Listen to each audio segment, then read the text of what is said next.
It's time we talk more about how to love others well through our conversation. The good news is that I've never met one person who didn't want to grow in the art of conversation.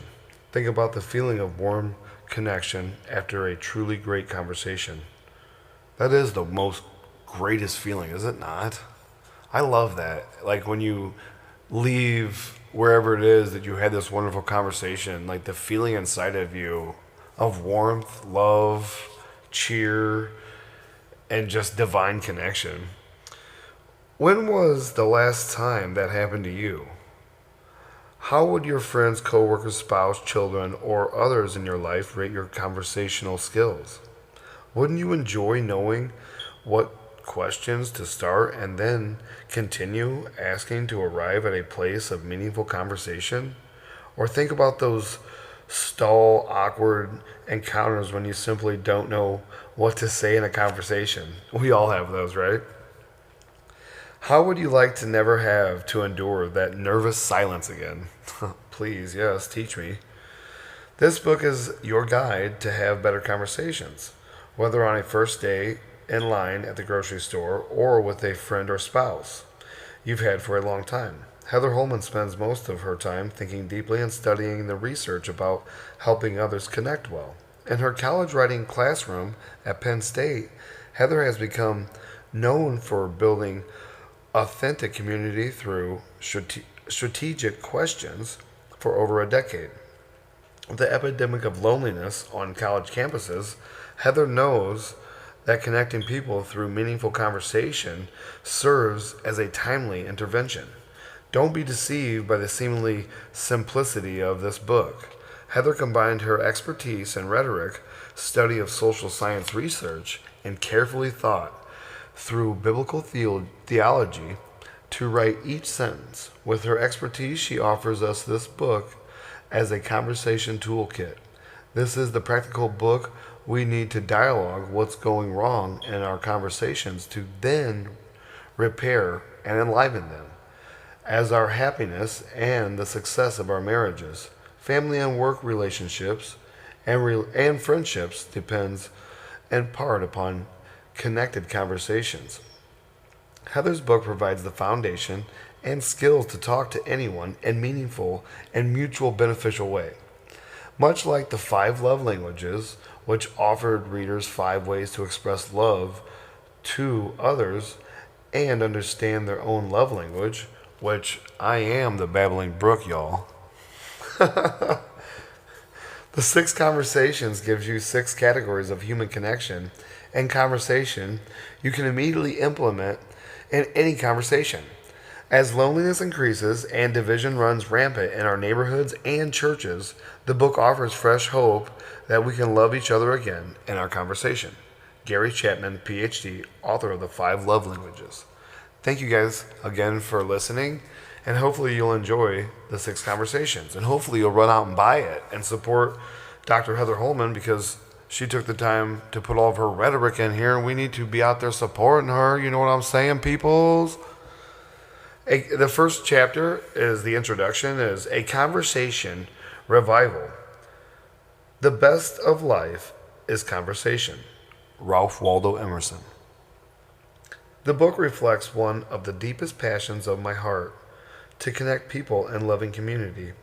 Whether you're a student or you're further along in life and longing for a warm relationship with your spouse, dating partner, children, friends, in-laws, grandchildren, coworkers, clients, students, people in your neighborhood, or all of the above, or simply wishing to improve your conversation skills in general. This book will help you have the kind of conversation that provide the foundation for well-being and joyful connection with others. I've been investigating the research on happiness and well-being for years, not only for my own mental health and spiritual practice, but also because I care deeply about helping others thrive in my home, neighborhood, and classroom. And that's something that a lot of us don't even practice anymore is communityism. That was a huge movement in the United States at one time, and you hardly see much of it anymore. Maybe for single moms and stuff like that, but Not really a lot. I mean, yeah, they have parades and things like that, but not like they used to. They used to have sewing classes, knitting classes, they used to have swimming classes, they used to have all kinds of stuff you could do in town. And you finally hard, if I could talk, sorry, you hardly find those things anymore. I also regularly train others how to talk about their faith, and I quickly discovered a vital first step. Before people can talk about their spiritual lives, they want to know how to have better conversations in general. And we've lost that skill. We don't know how to talk to each other. Students regularly ask me how to improve their relational connections in their world that's now so dependent on texting, meme sharing, and citing tweets, Snapchat, and TikTok trends. They say things like, nobody talks anymore. They share TikToks, but they don't talk. Excuse me. My son told me once, Dad, I live my life through memes. What the hell? Oh, I'm sorry, son. I literally started having to find the most emotional memes to let him know how I really felt. And he's continued to live his life like that through memes, and it's interesting. I've tried to reach him, but he's a very hard individual to reach. More recently, during a study from Crew, a parachurch organization, and understanding today's college student from February 2021, a student confessed that her generation doesn't really know how to have a real conversation anymore.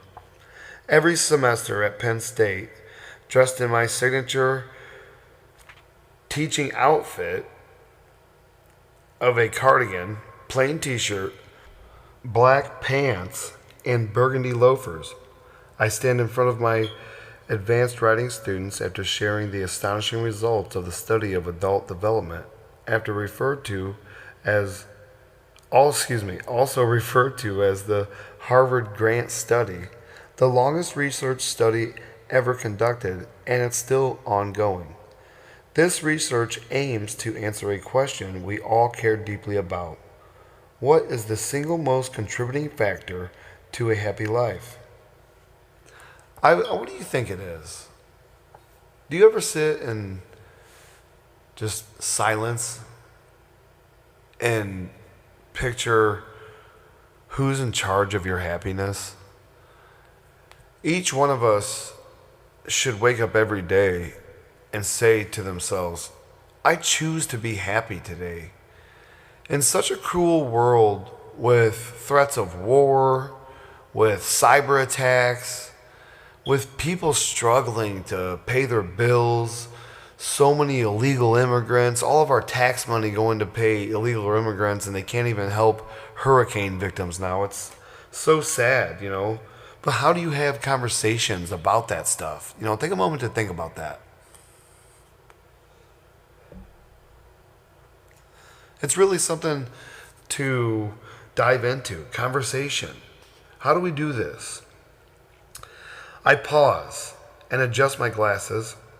I sip coffee and wait. What do you think? Is it more money? Is it accomplishments? Luxurious experiences? Fame? Whirlwind romance? I watch their faces as I reveal the results as stated by the leader researcher himself. Dr. George Villiant reports, warm, intimate relationships are the most important prologue to a good life. And then students inevitably ask this question: how do we get those warm relationships? I peer into their eyes. Are they really that lonely? Is it really as bad as I think it is for them? And let me pause right there and tell you, for some reason all my life, I've always hated being alone. And I really enjoy being in a relationship just for the fact that relationships take a lifetime to build and only really moments to destroy sometimes. And it's unfortunate it's like that, because today you hurt somebody and they just may turn around and never come back. And it may be your own kid. And it's sad. There's just so many different bonds that we don't cultivate with loved ones anymore. And we really miss out, I think. Is it really that bad? I immediately recall the studies on the epidemic of loneliness on college campuses and how Harvard's research on loneliness tells me 61% of young people today report feelings of serious loneliness, only heightened by COVID-19 pandemic and the alarming results of the 2018 Cigna Health study of over 20,000 US adults. Nearly half of Americans report sometimes or always feeling lonely, 46%, or left out, 47%. 1 in 4 Americans, 27%, rarely or never feel as though there are people who really understand them. 2 in 5 Americans sometimes or always feel that their relationships are not meaningful. That's 43% of people. And that they are isolated from others. I recently had the opportunity to allow my mother to move in with me, and wow, she had isolated herself for 30 years. I had no idea who she was until she moved in. And it was sad to watch that, but she's no longer living here. She's living with my sister. A little bit of more information about Lo Jackson, your host of the You Only podcast. Only half of Americans, 53%, have daily meaningful in-person social interactions, such as having an extended conversation with a friend or spending quality time with family. Generation Z adults age 18 to 22 is the loneliest generations and claims to be in worse health than older generations. Well, think about it. And it's like, it's all the food that's out there, I believe. I think it's in the food. It has to be, or the water. I don't know. Because like back in like the 60s, it was rare to see somebody with autism or diabetes. I think it was like 1 in 100 people had diabetes, and maybe like 1 in 1,000 people had autism. I can't remember. I don't know exact, but there's some facts out there about it. And now it's like 1 in 3 kids get autism, and or whatever, it's I don't know the exact statistics, I'm sorry. The Cigna research resounds in my mind when I see a group of students and imagine their thoughts. I always feel alone. I'm left out. Nobody understands me. I'm isolated with no good relationships. I don't have people to talk to. I don't have meaningful conversations. My health is suffering as a result. It's time for global conversation revival to help quell the epidemic of loneliness revealed by not just the United States, but also by Britain, Switzerland, and Germany, who also work to tackle the epidemic of loneliness in their countries, just as Japan most recently appointed a minister of loneliness due to the horrific increase in suicidal rates. And on this podcast, we've talked about suicide before. I actually did an interview. It was The Red Book by Carl Jung, and that woman's husband had actually killed himself, and that she had to go through that. That's painful. Nobody wants to ever live through something like that. I had to do something. As a college professor and experiment community builder, I am to intervene in the crisis, not just on college campus, but also within places closer to home and around dinner tables, within neighborhoods, and next to the workplace coffee cart. As I sat worrying over my own campus, I received an alert about a new research study on disease of despair in my state of Pennsylvania. I believe, you guys, I want to stop right there for a second and say, I believe that technology is really to blame. I believe that social media is really social isolation, and these technology gadgets were actually invented to divide everyone. I don't know if that's true, but it's kind of something I've realized along the way. And thank you again for listening to the Only You podcast. And this is The 6 Conversations by Heather Holleman.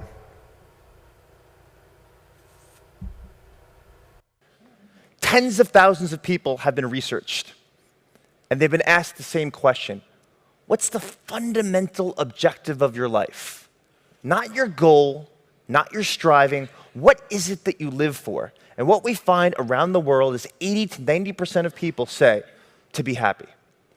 And I'm here to tell you something that's pure heresy. It is a bad objective to have for your life. At the end of this talk, I'm going to give you an alternative that's better. Here's my mantra. You can't always be happy, but you can nearly always be profoundly aware and curious. Happiness is not like a knob that you can turn up and down whenever you want to. The pharmaceutical industry is attempting this. There's a legion of social workers and psychologists, personal trainers, dieting books, trying to just say, hey, listen, here's the knob for your happiness. Let's just ramp it up. Now you're happy. Now what are you going to do? As a public speaker who's married 1,000 times behind the stage before I get in front of a room full of 1,000 people, and my wife will turn to me, or a friend, or some random person behind the stage. Todd, just relax. Relax and smile. They'll love you. And I say to them, you are so wise. That's such amazing advice, because I would have never thought of that before until you said it. Oh my God. All I have to do is just say relax, and that's it. Holy shit. We don't have these knobs. You can't just turn happiness up and down. But curiosity is a mindset that we can wield like a laser any point in time, and we forget about this because we think we know everything there is about curiosity, and we don't.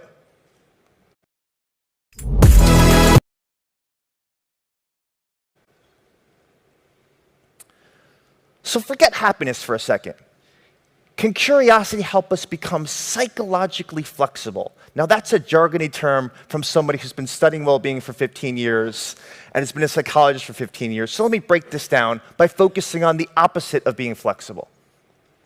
Here's the story that I hear traveling on airplanes, and unfortunately, because I'm groggy, tell the person next to me that I'm a psychologist, so I hear all their life's woes. Is I hear the same story over and over again. As soon as I get rid of my anxiety, I'm going to talk to my boss and get that promotion. As soon as I eliminate my self-doubt and my insecurities, I'm going to write that book I always wanted to. As soon as I handle all of my insecurities and my baggage from childhood, all that rejection, all the times I've been cheated on, then I'll be ready to commit into a long-term relationship. And I think about those people, of how much their ambitions came to life over the course of their lifetime. And I imagine at the end of their lives, having this 30-page autobiography with nothing in it, that's trite, contrived, and appallingly boring. Because the fact is, you can't eliminate anxiety. You don't want to. You're not going to get rid of self-doubt. You will not get rid of your childhood baggage, and you don't need to, and you don't want to. In fact, in another talk, I'll tell you, you specifically want to harness those negative, uncomfortable states. The ability to pursue what we care about despite the presence of pain and anxiety. That's what psychological flexibility is about. And I'm going to suggest that we've tried all these different styles of interventions to try to get rid of anxiety. You've heard it today. Avoid fear. Eliminate the things that you're afraid of. Get rid of your insecurities and self-doubt. Get in front of this room, stand in front of 1,000 people. I'm going to avoid it, suppress it, and hide all my anxiety. You're not going to see the fact that there's tension in my legs because I'm going to wobble my knees a little bit. So you don't notice it there. And I'm going to hide it. And because of that, I'm going to be imprisoned by it. And my mind is going to enslave me. But I'm going to suggest that curiosity will provide a backdoor route to dealing with these uncomfortable thoughts and feelings. It's easier, it's more enjoyable, and it's more effective. And we're going to do it right now. We're going to do an exercise. This is for intellectual slackers because you don't have to get up, you don't have to say anything. Please do not say anything because you're going to think to yourself some very weird things right now. As a happiness researcher, I'm always asked, if you could give people one bit of advice about how to live a well-lived life, what would it be? And my answer is always the same: the ability to tolerate pain. So here's what I want you to do. And it shouldn't be hard. I want you to think of nobody beats you down more than your own mind. And I want you to think of that ugly, self-critical thought that creeps up on you when you least want it to appear. And I want you to turn it into a short sentence such as, I am blank. I am a fraud. What the hell am I doing up here? You guys should be up here. I'm no expert in anything. I'm an anxious person. I'm unlovable. I'm unattractive. I'm getting old, and my pecs are getting saggy. I'm lonely. I'm not that funny. You know your ugly thought. Do not say it out loud. For 10 seconds, here's what I want you to do.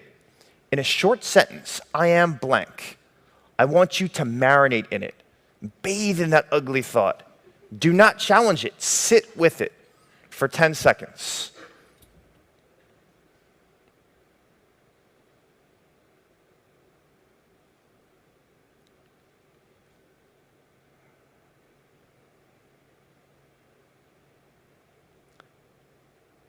I want you to add something in front of that statement. I'm having the thought that I am blank.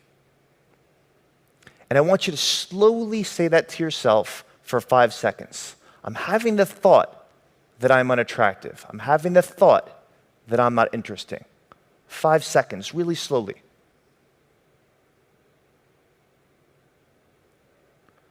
Let's add something else in front.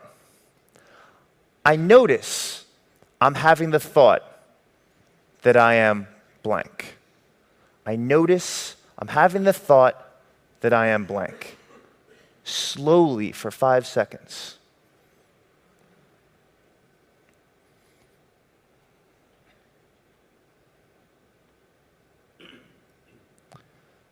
What happens to that ugly, unwanted thought? It loses some of the sting. Some of the bite gets lost. 30 seconds. And I've created some distance between the thinker and the thought. I've helped you create some distance between the emotion and the feeler. Created some space where you can have these uncomfortable thoughts, but still have mental energy left over so that you can be in the present moment doing things that you care about. Thank you for listening to the You Only podcast. Hopefully you're enjoying the 6 Conversations by Dr. Heather Holleman. I do want to say that the highest suicide rates in the United States right now are pretty alarming, honestly. The age-adjusted suicide rate in 2022 was 14.21 per 100,000 individuals. In 2022, men died by suicide 3.85 times more than women. White males accounted for 68.46% of suicide deaths in 2022. And that's alarming. And that's sad because so much pressure is put on men in the world anymore. And that's sad. And it's something that we need to be aware of. September was Suicide Awareness Month, and that's why I kind of wanted to have this podcast done by October, just for the fact that it has to do with conversation and loneliness, and a lot of that's going on around us, and we don't know what to do about it. You know, we don't even know how to have conversations with people anymore because people don't know how to have conversations with us, nor do they really want to. You know, people are just so tuned out, and it's sad because they're becoming pretty much like robots, and that's kind of how it seems like the government wants it anymore. And what can we do? This book reveals to you a strategy I've learned that works to achieve warm relationships. It's a strategy and accompanying skill set rooted in research, framed in the wisdom of literature of the Bible. Remember that part? This book offers 6 essential categories of conversational questions. Once you learn the 4 mindsets for a loving conversation, along with 3 fresh goals in conversation, they allow you to run through a mental framework to know what to ask when launching into a conversation, where to go next when you feel stuck, or where to linger as you sense your conversation partner enjoying and responding to your category of questions. The framework reflects 6 categories of human experience: social, the full, range of all our social interactions, emotional, how we feel about ourselves and our experiences, physical, our bodies and physical space around us, cognitive, what we think about and what we are learning, volitional, our choices that give us a sense of control and authority, spiritual, our soul and then unseen spiritual world around us. Each category's questions provide easy and memorable ways to build and maintain warm conversations. If you if you were wondering why if you were wondering why questions matter so much, answer these questions. When was the first time someone asked you a question that invited you to truly open your heart in conversation? How close do you feel to your spouse, your children, your best friend? How close do you feel to your neighbor, your coworker? Do you find you don't know how to draw people into conversation? And if you can, would you describe these conversations as warm and connected? Have you ever been with another person and this person failed to ask you one meaningful question about your life? Have you ever been with another person in a group or found that you felt more alone than ever because nobody truly connected through a good conversation? Question. Have you ever felt awkward and unsure where to go next in conversation? Or are you afraid of long silences when nobody knows what to talk about? I kind of get like that in conversation. And that's why I did this podcast too, is I wanted to try to learn to slow down my conversation. But doing a podcast by yourself is kind of hard. I hear some guys and they do great pauses. I'm terrible at it. This book makes building and maintaining warm relationships easier, and it fosters the right mindset going into any conversation. Therefore, part one lays the groundwork for what it means to have a loving conversation, and part two offers the practical skills you can apply immediately to improve any social interaction. At the time of this writing, the world is emerging from pandemic isolation, and the U.S. We continue, and in the U.S. We continue to reel from political division and racial and social unrest. As an associate teaching professor of rhetoric and composition at one of the top honors colleges in the United States, I also note the rise of incivility, and we talked about that earlier on the podcast. In our speech, we use social media to incite, rant, shame, and cancel. We find ourselves poised to now reconnect again in loving and healing ways. We might challenge one another to move away from inciting tweets and self righteous rants and from discourse rooted in the sharing of memes and surface level connection. Thank you again for listening to You Only Podcast.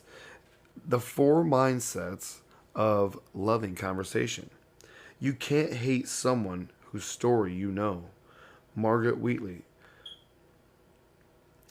I've never met one person who didn't wish they could have a better conversation. When I begin teaching on this topic, students pay attention. They know their ability to connect well with others matters, not just to heal their chronic loneliness, alleviate relationship boredom, and improve the group dynamics in their clubs, but to also advance their professional goals. They're also, they also seek to repair relational damage with friends, family members, and romantic partners after a year that separated people based on political affiliations, views on the COVID-19 pandemic, and activity related to racial justice in the United States. The communication climate for so many has turned to suspicion, shame, hatred, and mockery. It's a world of being canceled and unfriendly if you say the wrong thing. So many of us feel awkward and unsure as we emerge from isolation. Like my students, you might ask these questions. How can I connect again with others? How can I feel close to this person? If my personal happiness depends on having warm relationships, like all the research shows, how can I become better conversationist? How can I become a better conversationalist to foster these connections. As a writing professor studying rhetoric and communication, I've investigated the social science research and analyzed conversation practices, positive communication, and relational warmth so vital for well being, health, and happiness. Like you, I want to grow in my conversation skills. I want to foster the relational connections that allow for true fellowship with others. But how? Let's start thinking about the best conversation you've had recently. Think about the last conversation you had where you felt loved, understood, and connected to the other person or group involved. What was happening? Did you feel like the other person was genuinely interested in you? That they liked you? That they cared about your life? Did you feel like the other person shared the conversation as well to create the closeness you've longed for? When I can say yes to these questions, I know I've been in a great conversation. I feel the same thing. And every one of us knows when we've had a great conversation because it's like you have a little bit of love for that person. Like, man, that's my dog. It ain't like, like sexual energy. It's like a connection energy of real, just human connection. And it's beautiful because you don't get it every day. And when it does happen, it's great. Great conversations involve these essential elements of interest, liking, caring, and sharing. Great conversations cannot happen in the absence of one of these elements. And great conversations require cultivating the mindsets that continue to foster these elements. If I want great conversation, I need to know where I am lacking and how I can develop my capacity for loving connection. Cultivating the four mindsets of a loving conversation. In simple terms, if I were to tell you the four most critical things to do to foster a warm and connected conversation, I'd say this: be curious, believe the best, express concern, share your life. Amen to that. I mean, we only have one life to live. Get out there and share it. Start a conversation with a stranger. Don't be scared. Let's get back in love with each other. Let's be united again. Stop being scared. Oh, scary asses. The technical research terms for each phrase above sounds much more academic. Interpersonal curiosity, positive regard, investment, and mutual sharing. Essentially, these conversational mindsets and accompanying behaviors will build your friendships and teach you the art of positive communication, a form of conversation involving asking, complimenting, excuse me if I could talk, disclosing, encouraging, listening, and inspiring. These mindsets embody what researchers on relational closeness call closeness enhancing behaviors of openness, attention, and involvement, as well as showing other people dignity and respect. And that goes on the lines right there of dignity and respect. That is on the lines of ethics. And right now, I am in my third year of my bachelor's degree. I'm going to Grand Canyon University. Arrgh! Lopes up, baby. But this has to do with ethics. And in writing, you got to know you can't be disrespectful to somebody. So if you were writing something on the internet or a text message, there's professional ways to write an email. There's actually professional ways to write a text message. And ethics is a part of that, and that has to do with dignity and respect and kindness and being upright and a great conversationist. No, I'm just kidding. We already identified these mindsets using different words when we thought about a great conversation we've had: interest, liking, caring, and sharing. So now let's see them in action as what you can do: be curious, believe the best, express concern, and share your life. My neighborhood friend at Penn State colleagues uses for four mindsets in nearly every conversation we have. We recently began walking together once a week. She's an engineering professor. I'm a writing professor. Her world is mostly math and technical problems. My world is vivid verbs and semicolons. She uses words I do not understand and delights in designing highly technical engineering problem sets for her students. How do you create a warm relationship between an engineer and a writer? And this also it has to do with behavior types too. If you can read somebody's behavior type, It's easier to start a conversation with somebody who you already know that you like just because you know what type of behavior type they are. And that's, that's the DIS system: dominant, inspiring, stable, compliant. To make matters worse, she's my opposite. She's a runner. She loves adventure and travel, and she's a dog. I can't run. I like to stay home, and I have 3 cats. This conversation shouldn't work at all, right? Here we go. I'm walking beside her and her dog, and she immediately asked me about my latest writing projects, my teachings, and my children. Genuinely curious. She's so interested in things I'm interested in. Next, she compliments me and tells me all the ways I'm inspiring her. Positive regard right there. She likes me. She's already believing good things about me. She's now asking me about my upcoming meeting and wants to brainstorm with me how I can achieve my goals, investment, and my success. She's wanting me to win. She wants the best for me. Then she's vulnerable with me. She reciprocates when I ask her about engineering classes and her goals. So it's a time of mutual sharing. She shares vulnerability about where she's struggling. An hour passes, and I feel the relational closeness and warmth that fuels us both the rest of the week. I even find myself liking her dog. Thinking again back to your favorite conversation. When was the last time you felt truly cared for because of the questions someone asked you about your life? When was the last time you felt another person was looking out for your interests, waiting for you to succeed, and figuring out ways to personally encourage you? My students often look sad when I ask them this question. I know it's painful to feel alone and disconnected, but guess what? You don't have to wait to start connecting with others. You can start the conversation revival right now. In your car, listening to this podcast, you can actually start this right now. You can develop the 4 mindsets yourself along with me, and we can start today to engage differently in conversations wherever we are. Mindset 1. Be curious. In 1936, Dale Carnegie published How to Win Friends and Influence People.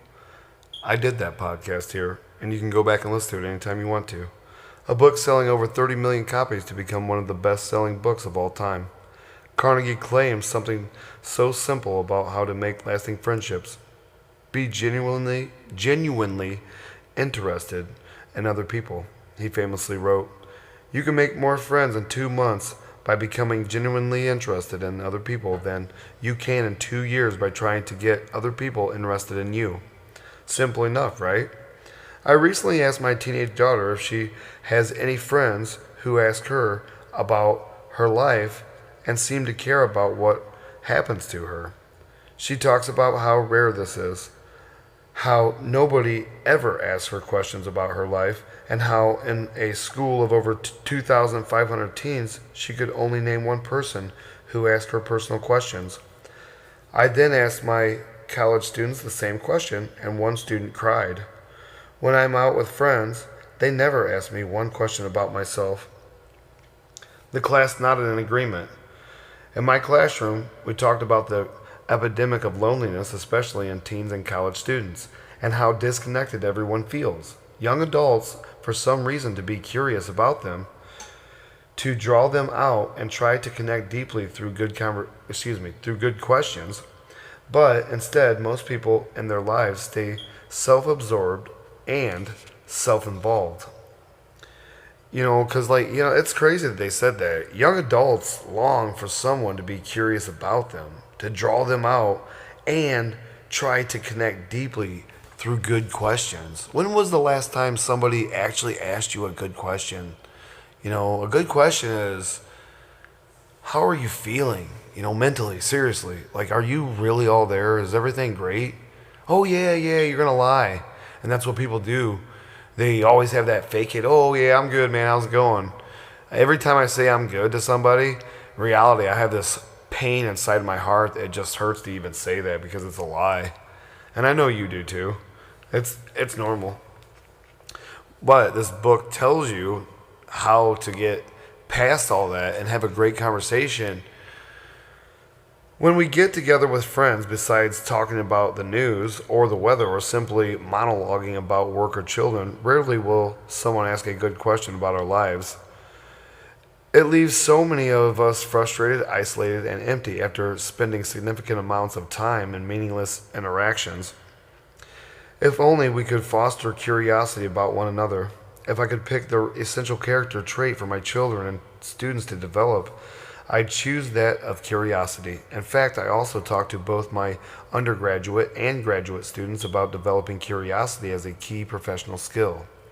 In particular, I mean social and interpersonal curiosity, the desire to know and understand more about other people. I read and think about curiosity because I've learned that people who don't desire to engage others about their lives, even at the most basic level of interest, stay disconnected, lonely, and perhaps even depressed.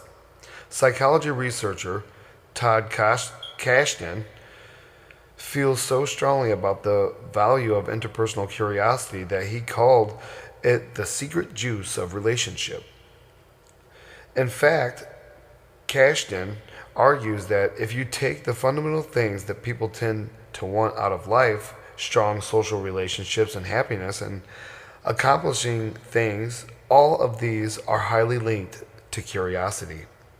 At Penn State, I'm known as the name game professor because I ask a key attendance question in every class designed to invite everyone in the room, myself included, to share something meaningful about their lives and learn one another's names. Why do I do this? As I encourage students to disclose information about them and then begin to display curiosity about other people, even in just that brief moment of answering a personal question, the simple activity builds a sense of belonging, increases our positive mood, generates closeness, and reduces prejudice, and enhances our creativity and productiveness. I'll ask, excuse me, I'll often ask the class, what do you want to learn about each other today? What are you curious about? They'll often choose a question from my list of 100 favorite questions. We love answering questions about the first song we play over and over and over again, or about something we're celebrating. They love to talk about the best meal on campus, the spicy ramen, blah, good enough to give you a heart attack, or the best class they've ever taken and why.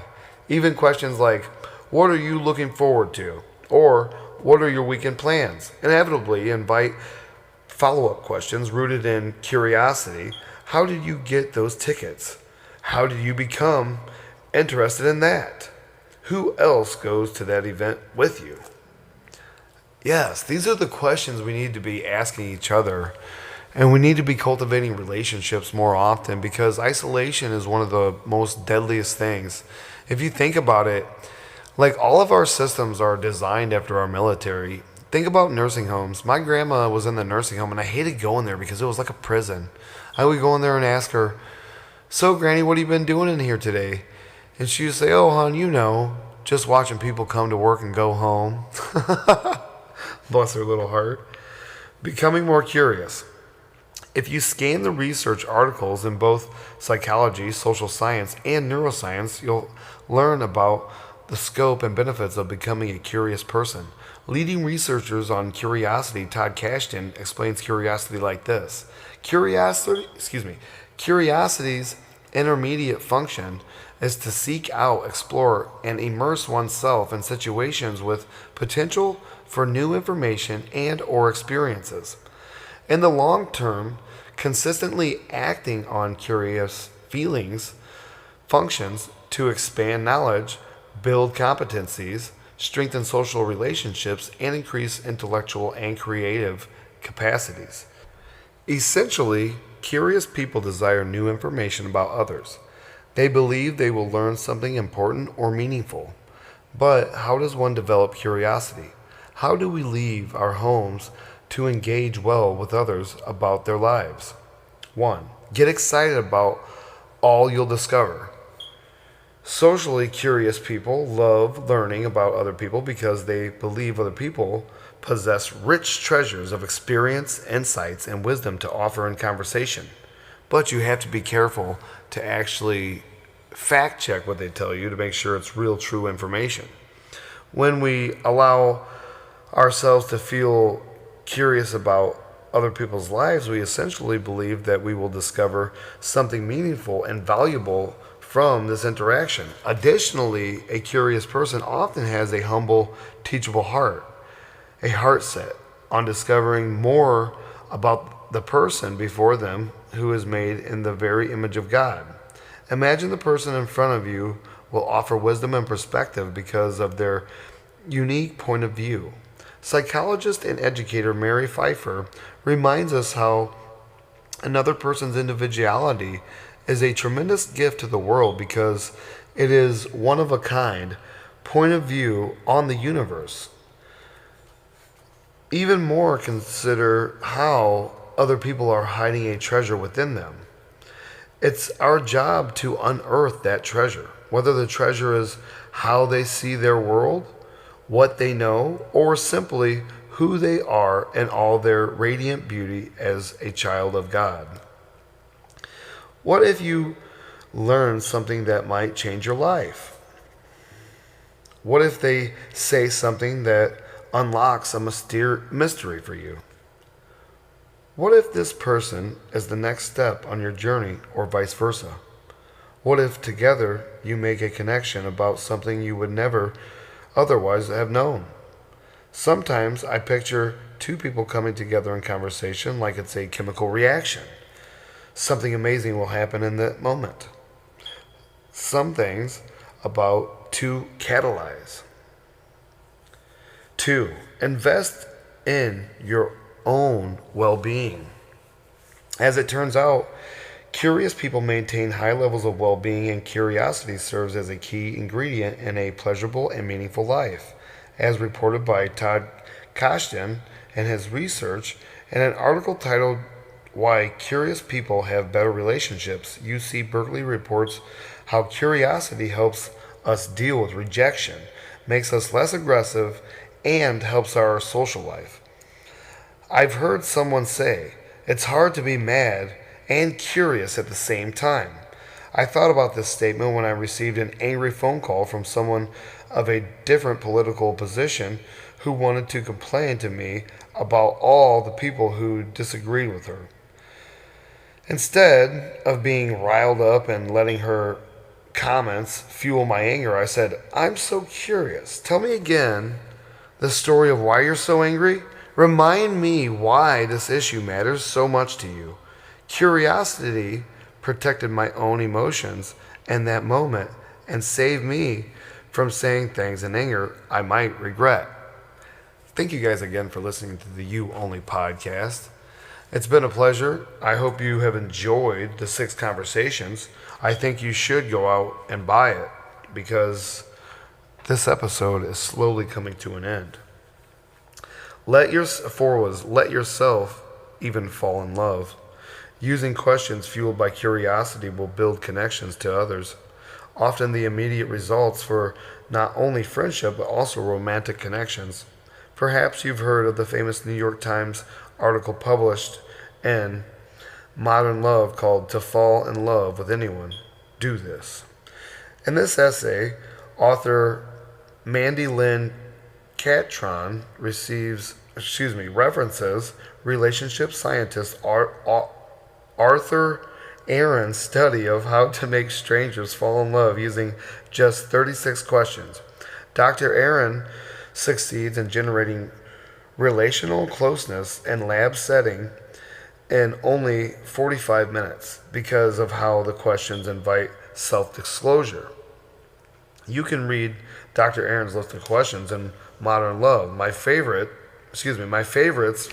from his list include: what would constitute a perfect day for you? What did you last sing to yourself? What is your most treasured memory? Not surprisingly, Dr. Aaron's list of questions fits neatly into 6 dimensions of what it means to be human. So, everybody, thank you again for listening. And the next one is mindset. Believe the best. Without positive regard, believing the best, our attempts at curiosity won't make much difference. I've known people who act curious about my life for self serving reasons.